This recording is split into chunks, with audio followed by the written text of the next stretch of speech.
చేసి మాట్లాడండి. అన్నా ప్రైజ్ రాడమ్మా. అన్న ప్రైజ్ లాడన్నా. నేను బెంగళూరు ఇంకా భారతం అని మాట్లాడుతున్నాను. నాకు ఒక చిన్న సందేహం ఉందన్న. అయ్యగారు అమ్మగారికి వందనాలు. నేను ప్రతి ప్రార్థనలో కూడా నేను బెంగళూరు ఇంకా పాల్గొంటానన్నా. సందేహం ఏమిటంటే అన్న, మనము అయ్యగారు చెప్తుంటారు కదా, ఇంతకు ముందు చనిపోయిన వాళ్ళందరూ పారడైస్ లో ఉంటారు. దేవుని రాకడ సమయంలో అందరూ ఎత్తబడి అప్పుడు పరలోకానికి పోయే వాళ్ళు పరలోకానికి, అగ్నిగుండానికి పోయే వాళ్ళు అగ్నిగుండానికి పోతారని చెప్తారు కదా. ఇప్పుడు మనం ఇంతకు ముందు చనిపోయిన వాళ్ళు అగ్నిగుండంలో ఆల్రెడీ కాలుతున్నారా, లేదంటే పారడైస్ లో ఉన్నారా అని నా సందేహం అన్న. ప్రైజ్ లాడన్నా. తప్పనిసరిగా అమ్మా, మీ యొక్క సందేహం తీసుకోవడం జరిగింది. దైవజనులు మరి సమయానుకూలంగా మీ ప్రశ్నకు సమాధానం తెలియపరుస్తారు. గతంలో కూడా పలుమార్లు తెలియపరిచారమ్మా, మరలా సమయానుకూలంగా తెలియపరుస్తారు. ఆన్లైన్లోనే వేచి ఉండండి. ప్రైజ్ రాడమ్మా.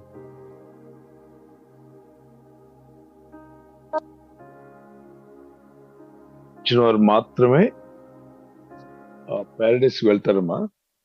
ప్యారడైస్ కి అందరూ వెళ్ళరు. యేసుక్రీస్తునందు నిద్రించిన వారు మాత్రమే. ఓకే, ప్రభులు నిద్రించలేదు అనుకోండి, వారి ఆత్మలు వెళ్ళవు. ఇప్పుడు మీరు లూకాసు వార్త 16వ అధ్యాయం 19 నుండి 28 వచనం వరకు చదవండి. లూకాసు వార్త 16వ అధ్యాయం 19 నుండి లాస్ట్ వచనం వరకు చదవండి. లాజరు చనిపోయి అబ్రహాం దగ్గరికి వెళ్ళినట్టు, అదే పరదేశకు వెళ్ళినట్టు ఉంటుంది. ధనవంతుడు చనిపోయి పాతాళంలో యాతన పడుచున్నాడు. అంటే భక్తి గలవాడు ఎక్కడికి వెళ్ళాడు, భక్తి లేనివాడు ఎక్కడికి వెళ్ళాడు. భక్తి కలిగి జీవించడం వల్ల కలిగే ప్రయోజనం, భక్తి లేకుండా జీవిస్తే వాళ్ళ ఆత్మలు డైరెక్ట్ గా ఆల్రెడీ తీర్పు తీర్చబడింది. అదే అంతంలో ఒక తీర్పు ఉంది. అప్పుడు అన్ని ఆత్మలను బయటికి తీసుకొచ్చి మీరు ఎందుకు నరకంలో కాలుతున్నారో చెప్తాడు, వివరిస్తాడు. అవి మళ్ళీ ఎక్కడికి వెళ్ళాల్సిన అక్కడికి వెళ్తాయి. అది అంతిమ తీర్పు. పాతాళంలోని ఆత్మలు, భూమి మీద చనిపోయిన, సముద్రులు, ఎక్కడెక్కడ చనిపోయి అన్ని ఆత్మలు వచ్చేస్తాయి. చనిపోయిన స్థలం నుండి వాళ్ళందరూ వచ్చేస్తారు. అది అంతంలో జరిగే తీర్పు. కానీ ఇప్పుడు నిద్రించిన వెంటనే, చనిపోయిన వెంటనే పాపములు కడగబడిన వాడు పరదేశకు వెళ్తాడు. కడగబడిన వాడు, కడగబడని వాడు పాతాళానికి పోతాడు. అందుకే ప్రభు వచ్చి కడుక్కొండ్రా నాయనా, పాపాలు కడుగుతాను రండి, మీ దోషములు శిక్ష క్షమాపణ పొందుకోండి అంటే, మాకెందుకు యేసు రక్తం, మాకు అవసరం లేదు, ఇలాగ చెప్పుకుంటూ కాలయాపన చేసి రక్షణను తృణీకరించి ఆత్మీయ జీవితాన్ని నాశనం చేసుకుంటున్నారు ఎంతో మంది. వాళ్ళ పైగా వాళ్ళు 10 మందికి చెప్తున్నారు, అనేక మంది, అవసరం లేదండి యేసు ప్రభు మనకు అక్కర్లేదు, వీడు రాడు, వచ్చేవాడిని రానివాడు, వీళ్ళు మారరు, మారేవాళ్ళని మారేవాడు. మారడం అంటే ఏంటి? మెరుగైన జీవితం జీవిస్తున్నాడు. మారడం అంటే అదేంటండి? బ్రిటిష్ వాడు అయిపోతాడా, అమెరికా వాడు అయిపోతాడా యేసు ప్రభు నమ్ముకుంటే? ఎక్కడ వాళ్ళు అక్కడే ఉంటారు. ఎవరి పనులు వాళ్ళు ఉంటారు. ఏ దేశంలో ఉండవలసిన ఆ దేశంలో ఉంటారు. హృదయం మారుతుంది, ఇక్కడ మనసు మారుతుంది, జీవితం వెలిగించబడుతుంది, ఆత్మీయ సత్యంలోకి వస్తున్నాడు, తన ఆత్మ రక్షణలోకి వస్తుంది. అది విషయం. God bless you.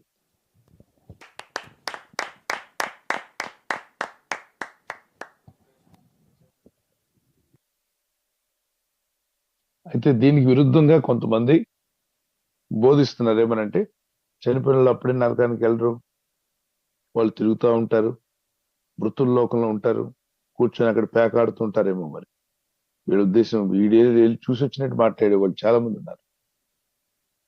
లేదండి, వాళ్ళు అక్కడెక్కడో ఉంటారు, ఇప్పుడు వాళ్ళకి అప్పుడే తీర్పు రాదు, అప్పుడే నరకానికి వెళ్ళరంటే ఏం చెప్తున్నాడు? వీడు మతి లేని బోధ వల్ల ఎంతో మందికి ధైర్యం చెప్తున్నాడు. ఏమనంటే, మీరు చనిపోగానే పాతాళానికి వెళ్ళరు, నరకానికి వెళ్ళరు, ఎక్కడో ఒక దగ్గర ఉంటారు, ఒక లోకంలో, అందరూ అక్కడ ఉంటారు, ఆ మృతుల లోకంలో. కాబట్టి మళ్ళీ యేసు ప్రభువారు రాకడలో భక్తులను పరలోకానికి, భక్తిహీనులను నరకానికి తీసుకెళ్తారంటే ఈడు మారను కూడా మారడు. ఎందుకంటే అక్కడికి వెళ్ళాక కూడా నాకు ఫ్రెండ్స్ ఉంటారు కదా, పాతాళం ఉండదు, నరకం ఉండదు, కాబట్టి కొన్నాళ్ళు హ్యాపీగా గడపొచ్చు అనుకుంటాడు. ఈ తప్పుడు ఊహా బోధలు ఇవన్నీ యేసు ప్రభువారు నేరుగా బోధించారు. ఉపమానము అని చెప్పలేదు. ఇది ఉపమానము అని అన్ని వాక్యాల ముందు ఉపమానం చెప్పేటప్పుడు పారబుల్, ఉపమానము అని చెప్పాడు. లూకాసు వార్త 16వ అధ్యాయంలో పారబుల్ అని చెప్పలేదు, ఉపమానం అని చెప్పలా. ధనవంతుడు ఉండేవాడు, లాజర్ అనేవాడు ఉండేవాడు, ఇద్దరు చనిపోయి. ధనవంతుడు అంటే బహుగా సుఖపడుచు, ధనవంతుడు ఏం చేసేవాడు? బహుగా సుఖపడుచు, సుఖభోగాలందు ఆనందించుతూ, దేవుళ్ళు ఆనందించలేదు కానీ సుఖభోగములు ఎందు ఆనందిస్తూ, ప్రతిదినము క్రొత్త వస్త్రాలు, అంటే వస్త్రాలు పిచ్చాడు, బట్టలు పిచ్చాడు. బట్టలు వేసుకోవడం తప్పు కాదు, కానీ ఆ బట్టలే ఒక పిచ్చిగా మారకూడదు. రోజు కొత్త బట్టలు వేసుకోవాలని ఆశపడతాడంట. అంటే ఏదో ఒక దానికి బానిస అయిపోయాడు.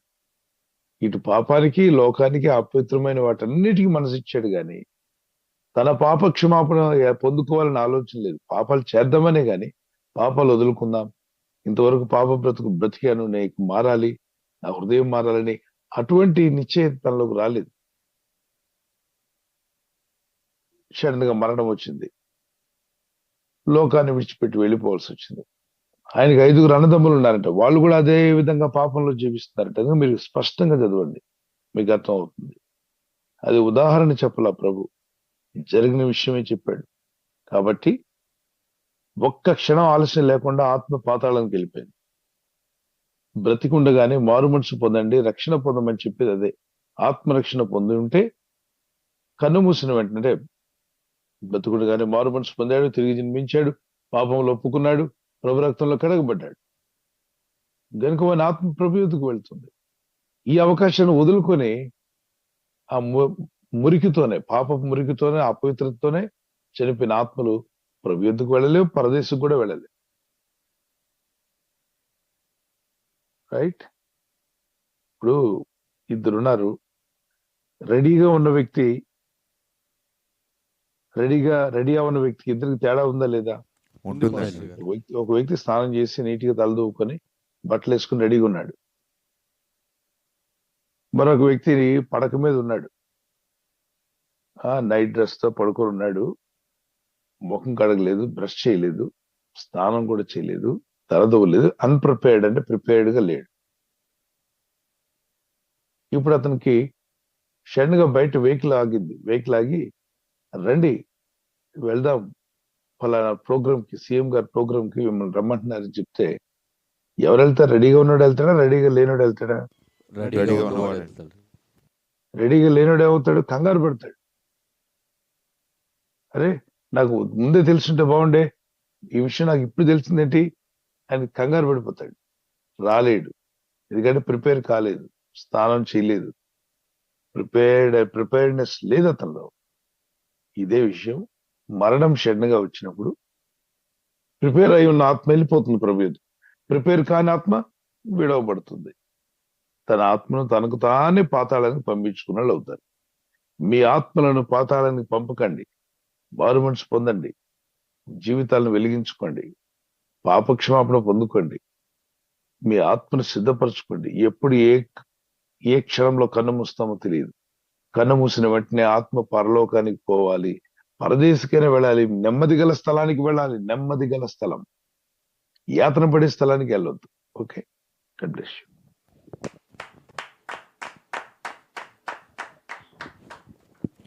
థ్యాంక్ యూ పాస్టర్ గారు. ఈ సమయంలో మరొక ప్రశ్న సహోదరి భారతి గారు తిరుపతి నుండి అడుగుతున్నారు. 2 ప్రశ్నలు అడుగుతున్నారండి. బైబిల్ గ్రంథంలో దావీదు దయా, జాలి, ప్రేమ, కరుణ గలవాడిగా మనం చూస్తున్నాం కదా. మరి 109వ కీర్తనలో కోపంతో ఎందుకు శపించినట్లు ఉంది, ఎందుకు కోపాన్ని కంట్రోల్ చేసుకోలేకపోయాడు అని అడుగుతున్నారు. అదేవిధంగా ఇస్సోపు మొక్క గురించి బైబిల్ ఏమి వివరిస్తుంది అని 2 ప్రశ్నలు అడుగుతున్నారండి.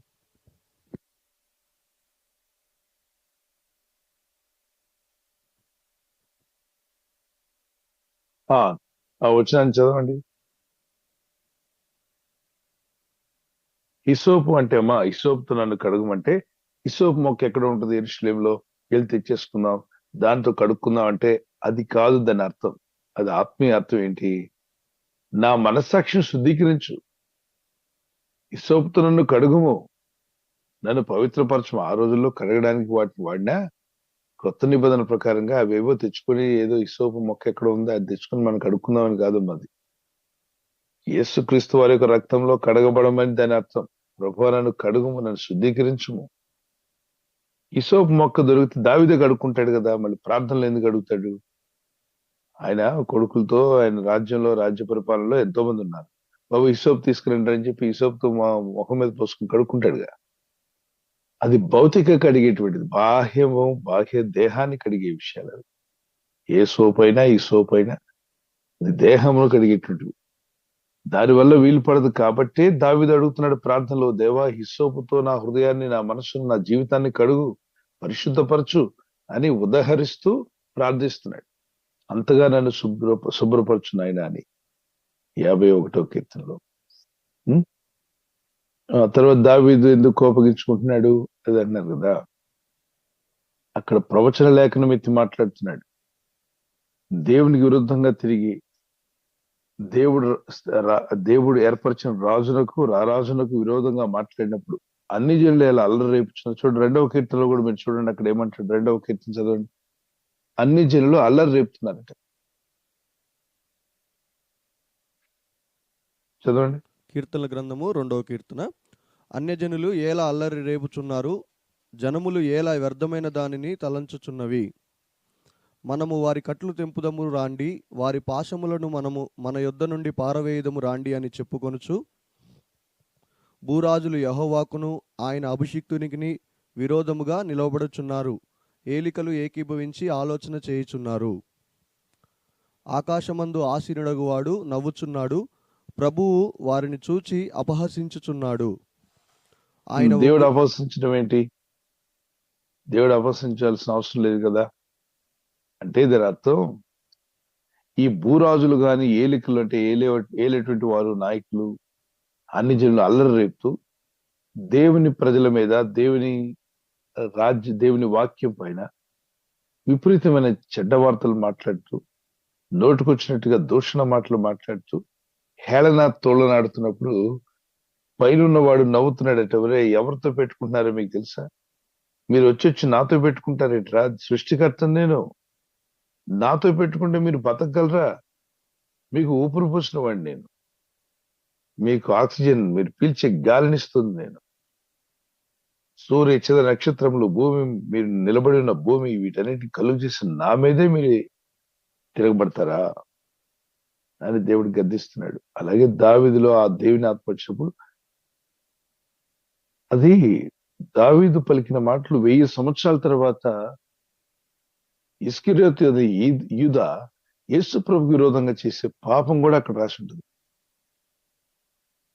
అవి కూడా ఆయన 22వ కీర్తనలో, తర్వాత మరి కొన్ని 129వ కీర్తనలో ప్రభు యొక్క సిలువ ఆయన వీపు మీద ఎలా గాయాలు పరచబడతారు, చాలా విషయాలు ప్రవచనాత్మకంగా మాట్లాడతాడు. ఓకే, వారి ఇల్లు ఇలా అవును గాక, వారి కుటుంబాలు అయిపోను గాక, వారి పిల్లలకి ఇలా అవును గాక అంటాడు.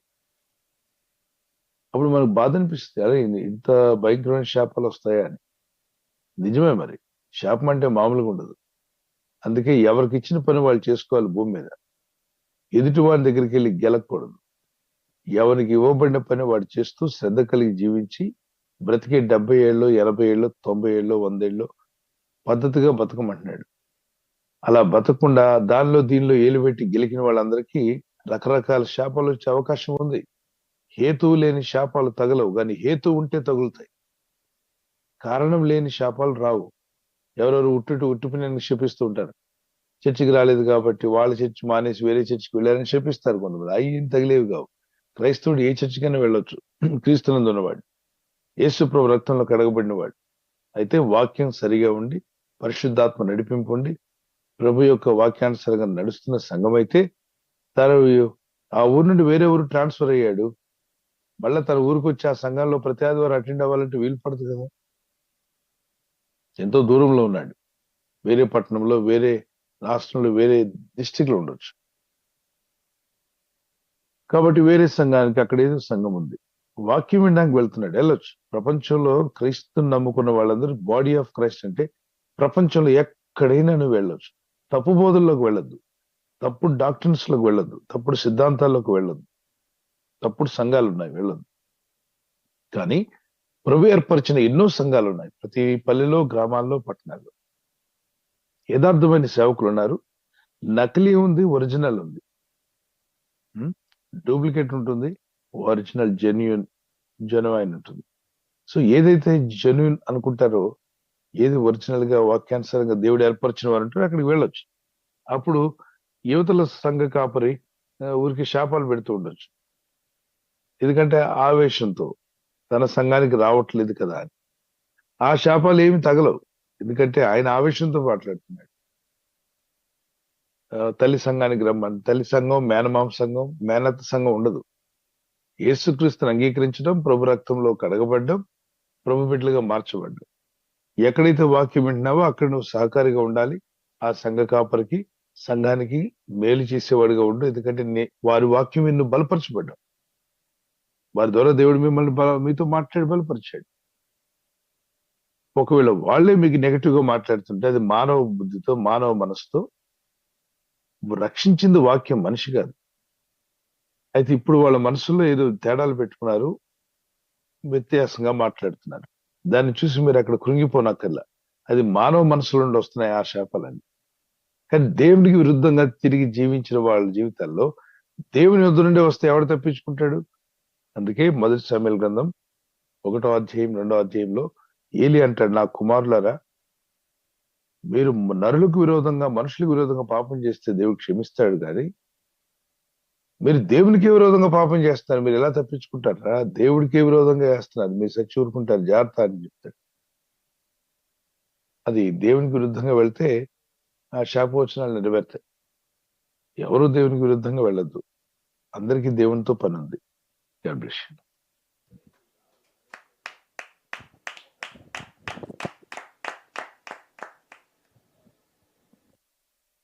థ్యాంక్ యూ పాస్టర్ గారు. చిన్నకుమారుడు థామస్ ఆరిగాల నుంచి ఈ విధంగా అడుగుతున్నారండి. మన దేహమే దేవుని ఆలయం కదా, ఇంట్లోనే ఉండి ప్రార్థన చేసుకుంటూ ఈ విధంగా ఆన్లైన్లో ప్రార్థనలో ఏకీభవించవచ్చు అని అడుగుతున్నారండి. అదేవిధంగా మరొక సహోదరు కూడా దేహం ఈరోజు అడిగారండి, కర్ణాటక నుంచి విజయలక్ష్మి గారు. ఆన్లైన్లోనే బల్ల సిద్ధపరచుకుని మేము బల్లలో పాల్గొనవచ్చా, ఆ విధంగా తీసుకోకూడదు అని చెప్పేసి ఇతరులు అంటున్నారు, సంఘ సేవకులు అంటున్నారు. రెండు వేరు వేరు సబ్జెక్టులు. బల్ల తీసుకోవడం అంటే వాళ్ళు ప్రార్థనలో ఎదిగి ప్రభుని నమ్ముకొని బాప్తిసం పొంది యేసు రక్తంలో కడగబడి రక్షణలో ఎదుగుతున్నటువంటి బిడ్డ. ఆమె పొలాల్లో అక్కడ పని చేసుకుంటూ ఉన్నారు, ఆమెకు దగ్గరలో సంఘం లేదు. నేను పొలాల్లో ఉంటున్నాను, వాక్యం వింటున్నాను, ప్రార్థన చేస్తున్నాం, ఇదే ప్లేస్ లో ప్రభు బల్ల తీసుకోవచ్చు అని. కొందరు ఇటుక బట్టీల దగ్గరికి వెళ్ళి ఆ ఇటుక బట్టీలు చేస్తున్న అక్కడ ఎక్కడో ఊరుకు దూరంగా వెళ్ళిపోయి ఉంటారు. అక్కడుండి మళ్ళీ తిరిగి రావాలంటే వాళ్ళకి వీలు పడకపోవచ్చు. మరికొందరు కొన్ని ప్రాంతాల్లో వాళ్ళు అక్కడ పని చేసుకుంటానికి వెళ్ళి ఉండొచ్చు. గల్ఫ్ లో, ఫర్ ఎగ్జాంపుల్ గల్ఫ్ లో ఉండొచ్చు. ఆ ఇంట్లో వారందరూ కూడా పని మనిషిగా ఉంది కాబట్టి ఆమె ఎక్కడ వెళ్ళడానికి వీల్లేదు, వాళ్ళు అక్కడే ఉంచుతారు. ఒకళ్ళు ఇచ్చిన కొంత సమయం ఇస్తారు వారంలో, వారికి అక్కడ చర్చ్ కానీ ప్రార్థన కానీ అవకాశం లేనప్పుడు ఆన్లైన్ లో వాక్యం వింటున్నారు. వాక్యం ఎక్కడ విన్నా వాక్యమే. ఆన్లైన్ లో అయితేనేమో దెయ్యపు వాక్యం, డైరెక్ట్ అయితేనేమో దేవుని వాక్యం ఉండదు. వాక్యం ఎక్కడున్నా వాక్యమే. ఓకే, సరైన వాక్యం విన్నట్లయితే వాక్యమైన దేవుడు. ఇప్పుడు మీరు వాక్యాన్ని డిజిటల్ స్క్రీన్ మీద చదివినా వాక్యమే, బైబిల్ స్క్రీన్ మీద చదివినా వాక్యమే. వాక్యం మారదే. డిజిటల్ స్క్రీన్ లో అవగానే దెయ్యం అవుతుందా? దెయ్యం అవుదే. మతలేని మాటలు ఇవన్నీ, ఆవేశపు మాటలు. ఆవేశం ఏంటంటే చర్చికి రావట్లేదు కదా, చర్చికి వస్తే మంచిది కదా అని చెప్పి అనుకోవడంలో తప్పేం లేదు. వారికి చెప్పాల్సిన విధానం చెప్పండి. సహవాసం ఉంటే మంచిది కదా, సహవాసం మీకు ఉండాలమ్మా. కనీసం ఒక వారమైనా రండి. ఆన్లైన్ లో వాక్యం వింటున్నారు, మంచిది, దేవుని వాక్యం వింటున్నారని చెప్పి ప్రోత్సహించి వాళ్ళని ప్రభులోకి మరి మందిరానికి నడిపించాలి. కానీ నువ్వు రావట్లేదు కాబట్టి నీకు శాపం వస్తుంది, అలా వస్తుంది, ఆన్లైన్ లో పని చేయదు, పిచ్చి మాటలు ఆపితే బెటర్. ఇలా డైరెక్ట్ అవుతారు, వాళ్ళని ఇంకా దూరం చేసుకుంటారు. అప్పుడు విశ్వాసకి మనసు విరిగిపోతుంది. ఇదేంటి ఇలా దూషిస్తున్నాడు, సేవకుడై ఉండి శపిస్తాడేంటి? దైవ సేవకులు శపించవచ్చా? వీళ్ళు మనసు విరగొట్టేస్తే వచ్చేవాళ్ళు కూడా రాకుండా పోతారు. కనీసం 4 వారాలు 1 వారం కూడా రాకుండా పోతారు. విధానం సరిగ్గా మాట్లాడండి, వివరం లేకుండా మాట్లాడద్దు. ఇప్పుడు ఆమె ఎంత బాగా చెప్పింది, అయ్యా నేను ప్రభు బలలో పాల్గొంటున్నాను, నాకు వెళ్ళడానికి పరిస్థితి అనుమతించట్లేదు, నేను వాక్యం వింటున్నాను. ఆమె సినిమా చూడట్లేదు కదా, వాక్యమే కదా విన్నది.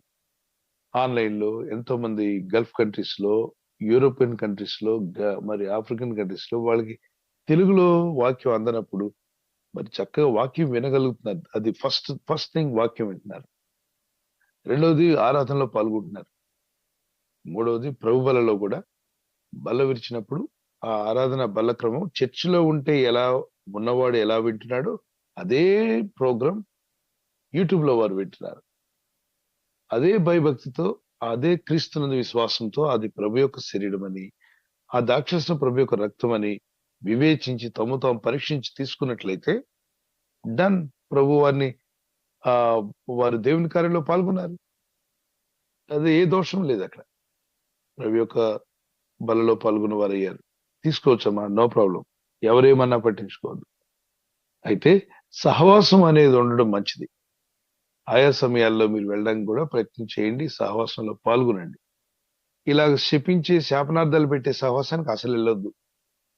మంచిగా వాక్యం చెప్పి ప్రార్థించి మిమ్మల్ని అర్థం చేసుకుని మీకు వాక్యమును గ్రహింపజేసి మీ ఆత్మీయ ఎదుగుదలను కోరుకుని ప్రార్థనలో ఉంటున్నారమ్మా, చాలా సంతోషం. ఈ ఆన్లైన్ లో ప్రే చేస్తాం, మంచిదమ్మా. ప్రార్థన చేస్తానని చెప్పారు, అదే మనకు కావాలి.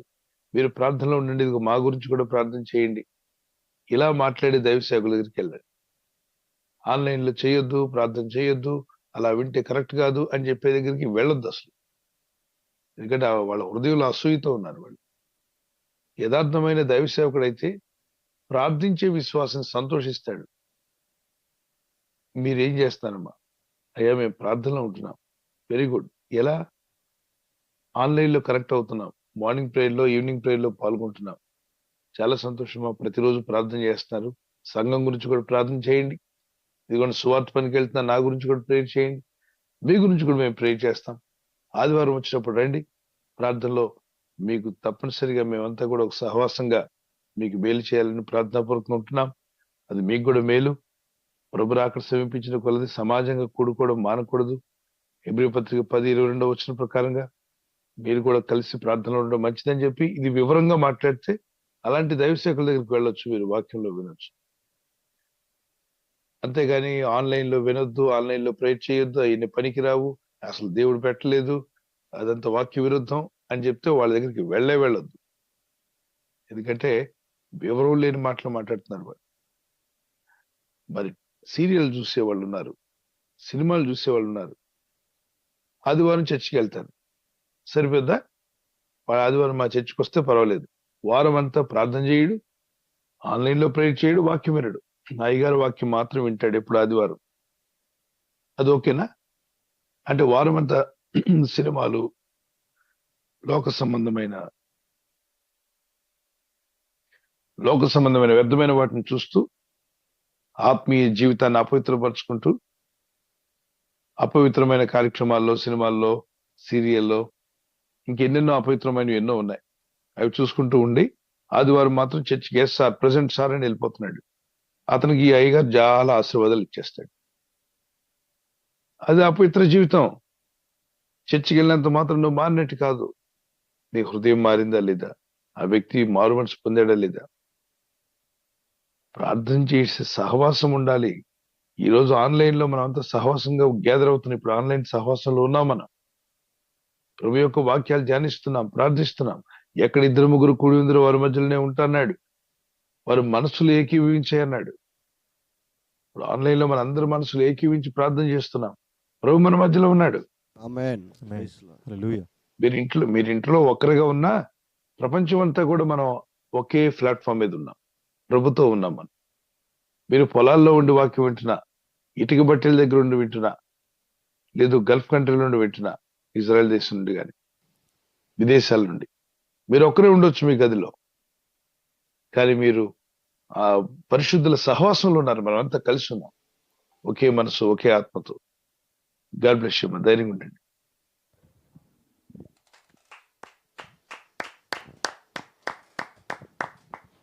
అదేవిధంగా చిన్నబాబు థామస్ కూడా అడిగారండి. మన దేహమే దేవుని ఆలయమై ఉంది కదా, ఆ విధంగానే ఆన్లైన్లో కూడా పాల్గొని ప్రార్థనలో ఉండొచ్చు అనేసి అని అడుగుతున్నారండి. అవును నాన్న, దేహం దేవాలయమే. అయితే నువ్వు వాక్యం వినడానికి నేను ఇంట్లోనే ఉంటాను, నా బైబిల్ నేను చదువుకుంటాను, అది నువ్వు స్కూల్కి వెళ్ళకుండా చదువు వచ్చిందా? రాదండి. రాదండి. మరి హెయిర్ కట్ చేసుకోవాలంటే ఇంట్లో కట్ చేసుకున్నావా, బయటకు వెళ్తున్నావా? బయటికి వెళ్తున్నామండి. కూరగాయలు కొనుక్కోవడానికి, బయటికి వెళ్తాం. బయటికి వెళ్తాం. ఫిష్ చికెన్ కొనడానికి? బయటికి వెళ్ళాలండి, మార్కెట్కి వెళ్ళాలి. ఓకే, తెచ్చుకుంటున్నారు కదా. అలాగే చదువు కోసం ఎలా అయితే బయటకు వెళ్ళి చదువుకున్నావో, నువ్వు వయసులో ఎదగాలి కాబట్టి నీకు చెప్పేవారు కావాలి. సండే స్కూల్ ఉంటుంది, వెళ్ళు విను. అలాగే వాక్యం వినడానికి వెళ్ళు పేరెంట్స్ తో పాటు. నీకు అవకాశం లేదనుకో, చర్చికి వెళ్ళే అవకాశం లేదు, ఎక్కడో దూర ప్రాంతంలో ఉంటున్నారు, ప్రయాణం చేసి వెళ్ళేటువంటి అవకాశం లేనప్పుడు ఆన్లైన్లో వాక్యం విను. ఆదివారం చర్చికి వెళ్ళడానికి ప్రయత్నించే, ఆదివారం కూడా వీలవట్లేదు అన్నప్పుడు దూర ప్రాంతాల్లో ఉన్నట్లయితే చర్చికి మీరు దూరంగా ఉంటే వాక్యం ఆన్లైన్లో వినండి. సండే స్కూల్ కూడా ఆన్లైన్లో వినొచ్చు. వాక్యమే కదా నువ్వు వింటున్నావు, ప్రేరేగా చేస్తున్నావు, చెయ్యి. కానీ అసలు పూర్తిగా జీవితకాలంలో నేను ఆన్లైన్లో ఉంటాను, నేను అసలు చర్చికి వెళ్ళానంటే అది వాక్యానుసారం కాదు. ఎలా? పరిశుద్ధుల సహవాసంలో నీవు కూడా చేతులెత్తి ఆరాధించడం, కూర్చోవడం, నిలబడడం ఒక డిసిప్లిన్ అవుతుంది. నీ దేహం వాక్యం వింటావు, కూర్చుంటావు, రాసుకుంటావు, దేవుని స్తుతిస్తావు, అక్కడ ఏమైనా పనులు ఉంటే దేవుని పనిలో పాల్గొంటావు, అది మంచిది. ఓకేనా? అయితే ఆత్మీయంగా ఎదిగిన వాడు అనుకో, ప్రార్థనలో ఉన్నావు, ఏదో ఉద్యోగం వచ్చింది నీకు, ఆ అడవిలో ఎక్కడో వేశారు నీకు డ్యూటీ, నువ్వు వెళ్ళి చర్చిలో అటెండ్ అయ్యే అవకాశం లేదు, అప్పుడు నువ్వు ఆన్లైన్లో విను. ఎందుకంటే నువ్వు ఆత్మలో ఎదిగిన వాడు, ప్రార్థనలో ఉన్నావు, దేవుని నీ దేహం దేవాలయం అని తెలుసు, వాక్యాన్ని నేర్చుకుంటున్నావు, బైబిల్ చదువుతున్నావు, ప్రోబల్లో కూడా పాల్గొంటున్నావు. Okay, God bless. ఏదైనా బ్యాలెన్స్ చేసుకోవాలి.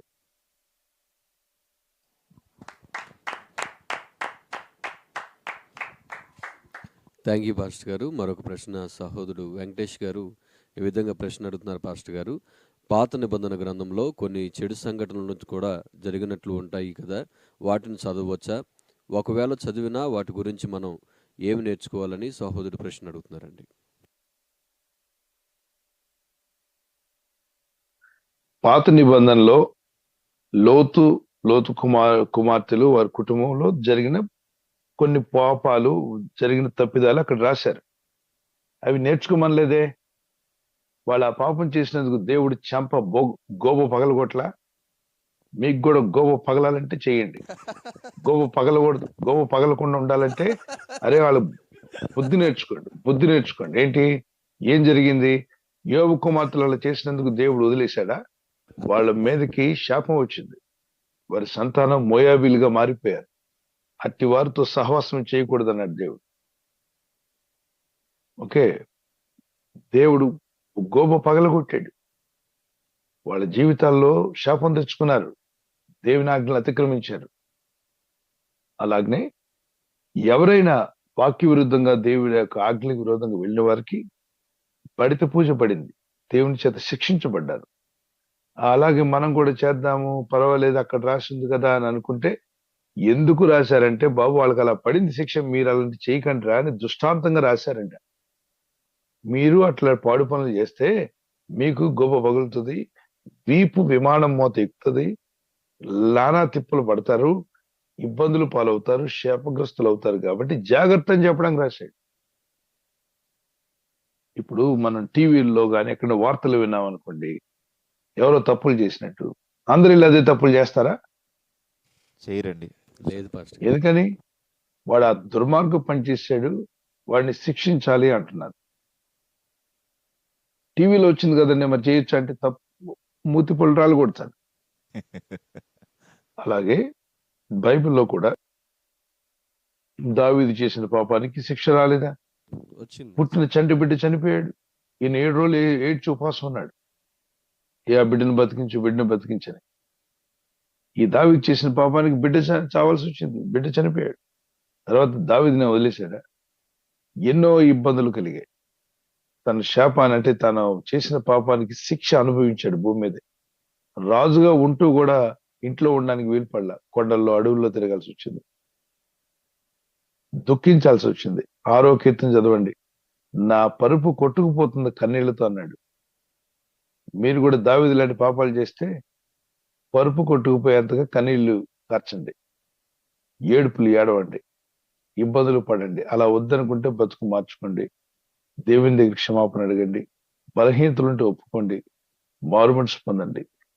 కనుక పాత నిబంధనలో రాసినవన్నీ రాశారు కాబట్టి వాళ్ళు చేసిన తప్పుదలు నేను చేయొచ్చు అంటే చేసిన ప్రతి వాడికి పడింది, భయంకరమైనటువంటి శిక్ష పడింది. అనేక విధాలుగా వాళ్ళు ఇబ్బందులు పాలయ్యారు. దేవుని ఆజ్ఞ అతిక్రమించొద్దు నాన్న. బుద్ధిహీనులు క్రీస్తు వాక్యం పైన బైబిల్ మీద బురద జల్లడానికి కొంతమంది అలాంటి పోషణలు తీసి, ఇలాంటిది ఉందో తెలుసా బైబిల్లో, మీకు పాస్టర్లు ఎవరు చెప్పరు. ఈడొక పరమ దౌర్భాగ్యుడు. పాస్టర్లు ఎందుకు చెప్పరా? వాక్యంలో అన్ని విషయాలు చెప్తారు, అన్ని బైబిల్ అంతా చదువుకోమనిగా చెప్పారు. అందులో అది సంస్కృతంలో రాసి ఉండదు, అరబ్ లో రాసి ఉంటుంది, బైబిల్ తెలుగులో రాసి ఉంటుంది. ఎవడు చదివినా అర్థం అవుతూ ఉంటుంది, కానీ ఆత్మీయ అర్థాలు గ్రహించరు. ఆత్మీయ అర్థాలు గ్రహించాలంటే పరిశుద్ధాత్మ నడిపింపు కావాలి. దైవజనులు పరిశుద్ధాత్మ నడిచిన వారు దాన్ని వివరించగలరు. కొన్ని విషయాలకు ఆత్మీయ అర్థాలు ఉంటాయి, అక్కడ మిగిలినవన్నీ మీకు అందరికీ అర్థం అవుతాయి. ఎందుకు రాయించి ఇచ్చారు? అలాంటి తప్పులు చేయొద్దని. ఆ సీరియస్నెస్ దేవుడు అక్కడ రాశాడు. అలాగే ఆ వివాహ విషయాల్లో కూడా భార్య వరుస లేకుండా వివాహాలు చేసుకోకూడదన్నాడు లేవికాండంలో. పెదనాన్న పిల్లల్ని, చిన్నాన్న పిల్లల్ని, పిన్ని పిల్లలను, అంటే చెల్లి వరుస అవుతారు, చెల్లి వరుస, అన్న వరుస వాళ్ళని చేసుకోకూడదన్నాడు. ఇంకా అక్క కూతురుని చేసుకుంటారు, అది కూడా బైబిల్ ప్రకారంగా నో అన్నాడు. అక్క కూతురుని చేసుకునేటువంటి మేనమామ చేసుకుంటుంటాడు అక్క కూతుర్ని, అవి కూడా వాక్యానుసారం కాదు అసలు. అలా చెప్పుకుంటూ వెళ్తే చాలా ఉంటాయి. తర్వాత మామ కోడల్ని ముట్టకూడదన్నాడు, శాపగ్రస్తులు అవుతారన్నాడు, ఇబ్బందులు పాలవుతారన్నాడు.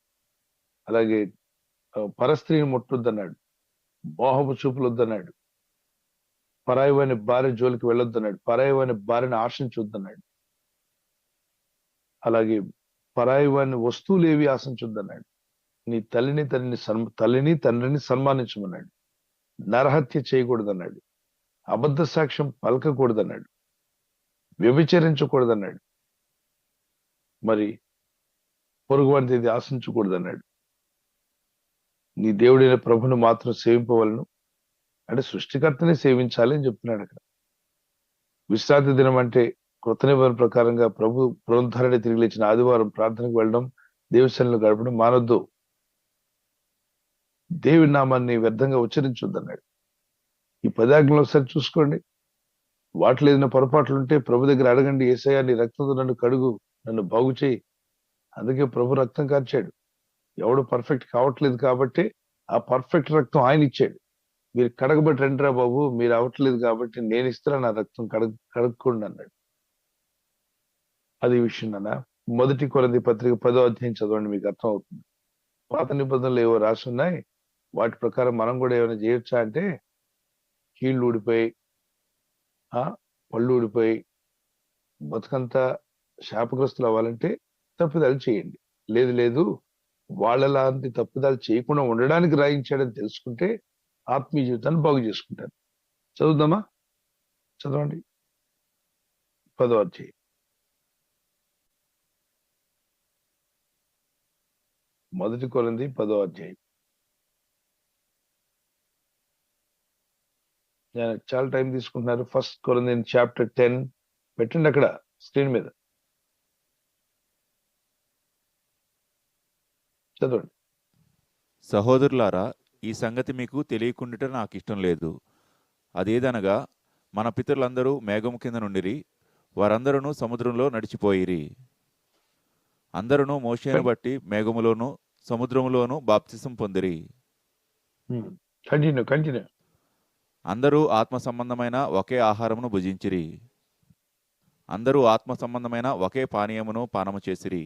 ఏలయనగా తమ్మును అందరూ బాగున్నారు, అందరూ బాగానే చేశారు, దేవుని వాక్యం లోబడి. కానీ సడన్ గా ఏం జరిగిందో చూద్దాం, చదవండి.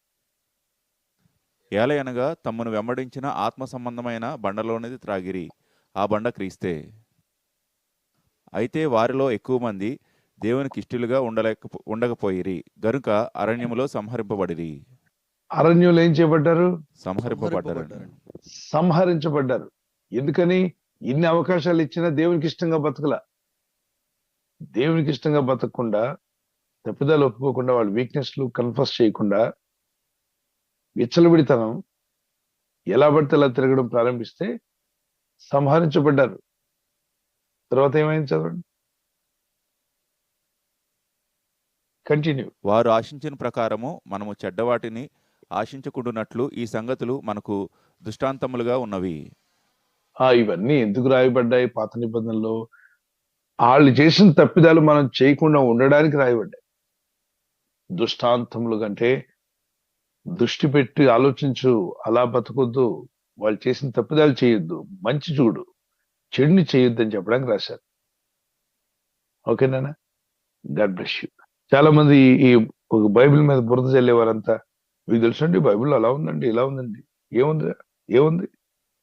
ఏముందో అన్ని అక్కడ చూపించి దానికి శిక్ష కూడా ఇచ్చాడుగా. తప్పు చేసిన వాడిని శిక్షించాడు కదా. యథార్థవంతుడు కాబట్టి దేవుడు రాయించాడు. దొంగలైతే అన్ని దాచేస్తారు, కానీ రాయించి దానికి తగిన శిక్ష కూడా పెట్టాడు. చట్టాలు ఉంటాయి కదా, ఇలా చేస్తే ఇలా చేస్తే ఇలా శిక్ష వస్తుందని ఖచ్చితంగా రాయించాడు. దాన్ని చదివినప్పుడు నీకు వివేకం కలగాలి, జాగ్రత్త పడాలని. యద్బ్లెస్.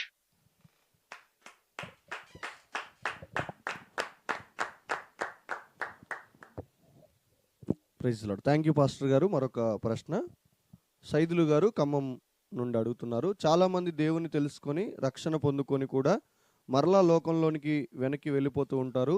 వారికి పరలోకంలో స్థానం ఉంటుందా అని ప్రశ్న అడుగుతున్నారండి. ఏముండదు నాయన, శూన్యం ఉంటుంది. పరలోకంలో స్థానం కాదు, శూన్యం. శూన్యం అంటే సున్నా, ఏముండదు. అసలు పరలోకమే రాడాడు, పరలోకమే రాడు. ఎందుకని? ప్రభు అయిన యేసయ్య బైబిల్లో ఏమన్నారు? మత్తయి సువార్తలోను లూకా సువార్తలోను, పరలోకమునకు పోయే మార్గము ఇరుకును సంకుచితముగా ఉన్నది, లోకానుసారంగా జీవించే మార్గం విశాలంగా ఉంది. పరలోక రాజ్యంలో ప్రవేశింపచూతురు గాని అనేక మంది ప్రయత్నం చేస్తారంట గాని ప్రవేశింపలేరు. ఎందుకు ప్రవేశింపలేరంటే ఐహిక విచారము, లోక సుఖభోగాలు, లోక సంబంధమైన ఆశలు, లోక సంబంధమైన అపవిత్ర జీవితాలు, ఇంకా ఎన్నెన్నో కోరుకుంటూ యేసు ప్రభుని వదిలేస్తారంట, రక్షకుని వదిలేస్తారంట. ఇప్పుడు ఆస్ట్రేలియాలో కొంతమంది వాళ్ళ మతంలోకి వస్తే 4 భార్యలు చేసుకోవచ్చు అని చెప్పి ఓ పాస్టర్ గారికి కొంత డబ్బు ఇచ్చారు. ఆ డబ్బు పిచ్చి పాస్టర్ ఏం చేశాడు?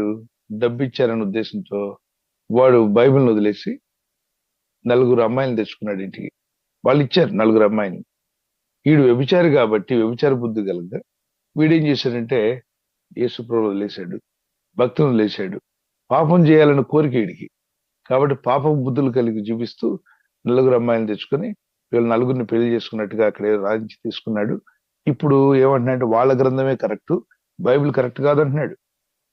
ఈ ముదరష్టపోడు వీడు పాపాత్ముడు, వీడు పాపం చేయడానికి వెళ్ళాడు. వీడి భార్యను వదిలేసి వేరే భార్యలను, వేరే మత ప్రకారంగా 4 అమ్మాయిలను తెచ్చుకొని అందులో జీవిస్తూ వాళ్ళు ఇచ్చిన డబ్బు తింటూ వాళ్ళ గ్రంథం మంచిదని చెప్తున్నాడు. వీడు ఎందుకు వదిలేసాడు బైబిల్ అంటే, వీడు పరిశుద్ధుడైనందుకు కాదు, భక్తుడైనందుకు కాదు, దేవుని కొరకు వైరాగ్యంగా జీవించినందుకు కాదు. ముదరష్టపు మనసు, పాపాత్ముడు, పాపమును కోరుకుంటున్నవాడు. మరి రక్షించబడ్డాడు కానీ బాప్తిజం పొందాడంటే ఇలాంటి మాయరోగం వచ్చిన వాళ్ళు చాలా మంది ఉన్నారు. దేవునికి హృదయం ఇవ్వరు. కొన్నాళ్ళు ఏదో పొందుకుందామని నమ్ముకుంటారు. వాళ్ళు ఏంటంటే భౌతికమైన వాటిని ఆశించి వస్తారు ప్రార్థనకి. ఏమంటే యేసుప్రభు నమ్ముకుంటే 4 ఇళ్ళు వస్తాయేమో, 4 కార్లు వస్తాయేమో, సుఖంగా ఉండొచ్చేమో అంటే వీడి దృష్టి భూ సంబంధమైన ఇళ్ళు, బళ్ళు, కారు దీనికోసమే గాని ఆత్మరక్షణ కావాలి, పాపక్షమాపణ కావాలి, నిత్యజీవం కావాలి, దీనికోసం రాడు. వీళ్ళలో కొంతమంది బైబిల్ ట్రైనింగ్ కూడా దేనికి వెళ్ళారనుకుంటున్నారు? బైబిల్ ట్రైనింగ్ ఇది ఎక్కడ ఉద్యోగం రాలా, వీడికి ఎక్కడ ఉద్యోగం రాలేదు, సంపాదించే కెపాసిటీ లేదు కాబట్టి ఆ బైబిల్ బోధనలోకి వెళ్తే ఫ్రీగా వాళ్ళు ఎడ్యుకేట్ చేస్తారు.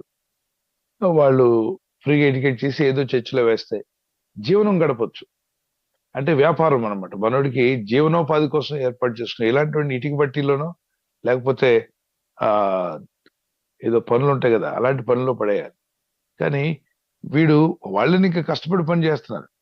వీడికి కష్టపడకుండా పని దొరక్క సేవకుడు అవతారం ఎత్తి ఇప్పుడు వేరే వాళ్ళు డబ్బు ఇస్తుంటే అటు వెళ్ళిపోయాడు. అంటే వీడు దేవుని కోసం రాలేదు, ఈ డబ్బు కోసం వచ్చాడు. పాపం కనబడగానే ప్రభుని వదిలిపెట్టి వెళ్ళిపోయినాడు, పాపం కోసం వచ్చాడు. గుర్తుపెట్టుకోండి, యేసు ప్రభులోకి వచ్చి వదిలేస్తున్నారంటే 4 కారణాలు. ఒకటి, పాపం చేయాలనే బుద్ధి ఉన్నాడు, ప్రభుని వదిలేస్తాడు. ఎప్పటికైనా నమ్మి బాప్తిజం పొంది రక్షణలోకి వచ్చాక కూడా వదిలేస్తాడు. ఓకే. తర్వాత రెండో రకం, ధన సంపాదన, ధనమే కావాలి, లాహిక విచారం ఉంటే వాడు కూడా ప్రభుని కొన్నాళ్ళు వెంబడించి తర్వాత వదిలేస్తాడు. ఇది మత్తయి సువార్త 13వ అధ్యాయం 17 నుండి కింద వచనాల్లో ప్రభు చెప్పాడు. కొన్ని విత్తనాలు రాతి మీద పడ్డాయి, కొన్ని విత్తనాలు మంచి నేలను పడ్డాయి, కొన్ని విత్తనాలు ముళ్ళ కంచెలో పడ్డాయి, కొన్ని విత్తనాలు దారి పక్కన పడ్డాయి. ఇప్పుడు మంచి హృదయం కలిగిన మంచి నేల అంటే మంచి హృదయంతో వాక్యం విన్న వెంటనే అంగీకరించిన వాడు ఆత్మీయంగా ఫలించేవాడు.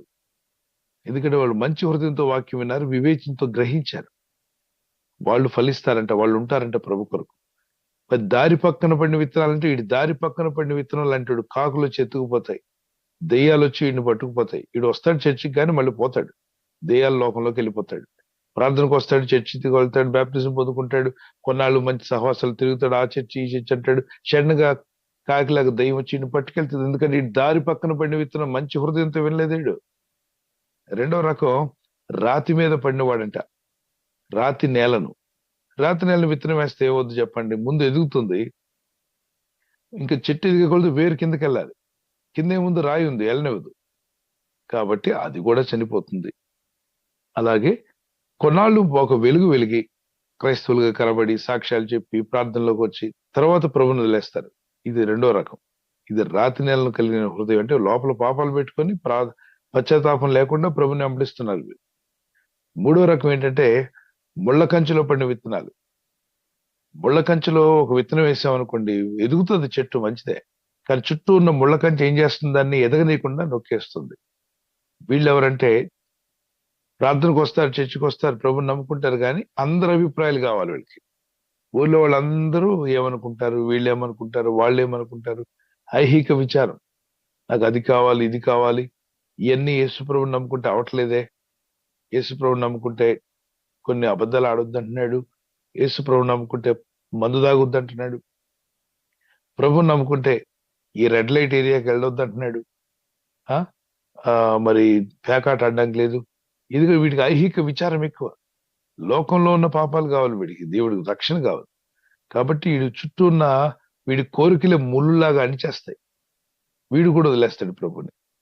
కాబట్టి మీరు గమనించారా, 4 రకాల మనుషుల్లో మంచి నేల విత్తబడిన వాడు ఒక్కడే ప్రభుతో ఉన్నాడు. మంచి హృదయంతో విని గ్రహించి సత్యాన్ని వెంబడించాలనుకున్న నిర్ణయించుకున్నవాడు మాత్రమే ప్రభుతో ఉన్నారు. రాతి నేల పడినవాడు పోయాడు, దారి పక్కన పడి విత్తనం పడినట్టుగా ఉన్నటువంటి వాడు పోయాడు, ముళ్ళ కంచెలో పడినవాడు పోయాడు. సో ప్రభు ఎందుకు వచ్చిన వాళ్ళు 4 రకాల్లో ఒకళ్ళే నిలబడతారు, మిగిలిన 3 రకాలు వదిలేస్తాయి.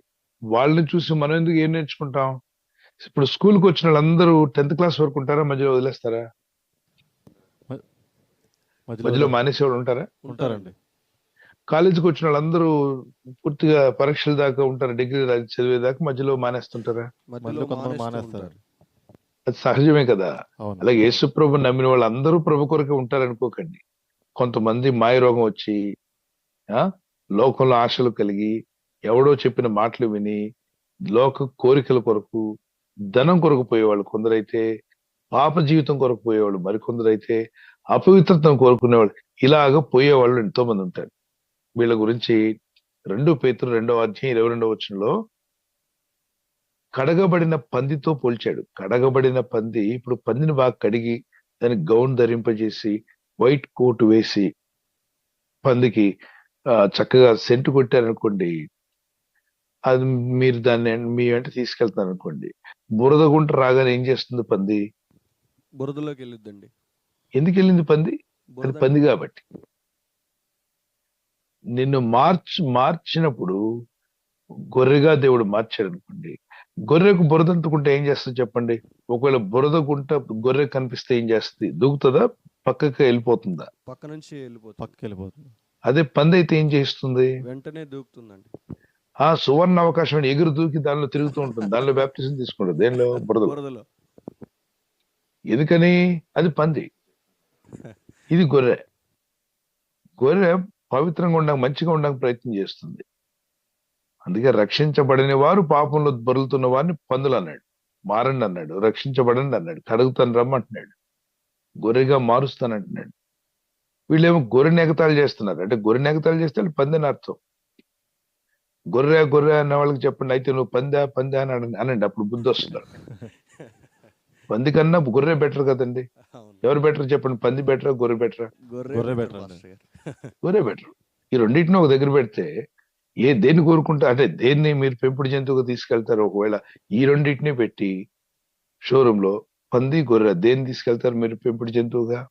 గొర్రెని తీసుకెళ్తామండి. కదా. అవును. అలాగనే ప్రపంచంలో రెండే రెండు ఉన్నాయి. భక్తిగా ప్రభు రక్తంలో కడగబడి మారు మనసు పొంది నిత్య జీవం పొందాలనుకున్న వాళ్ళు, కడగబడిన వాళ్ళని గొర్రెలతో దేవుడు పోల్చాడు. కడగబడని వాళ్ళు పందులతో పోల్చాడు. పందిలాగా బతకాలంటే బతకండి. మార్చే దేవుడు ఉన్నప్పుడు వచ్చి మారండి. God bless you.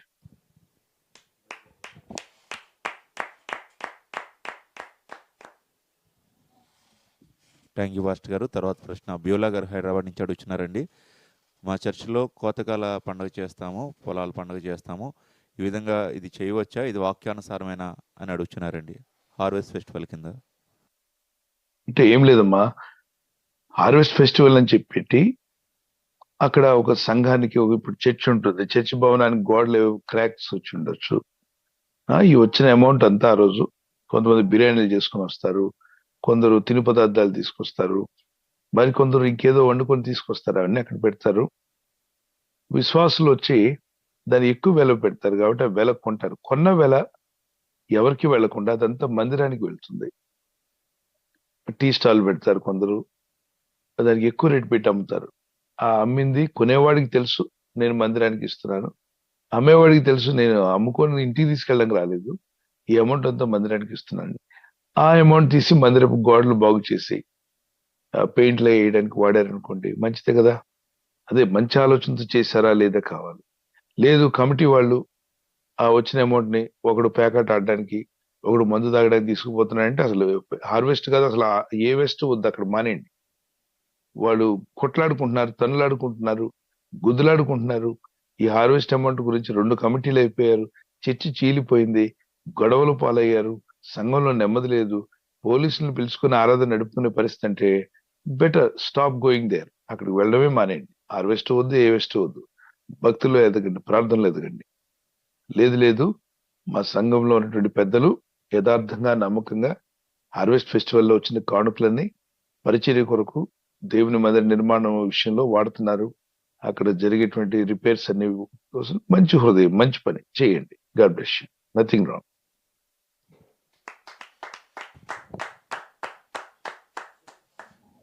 Thank you pastor గారు.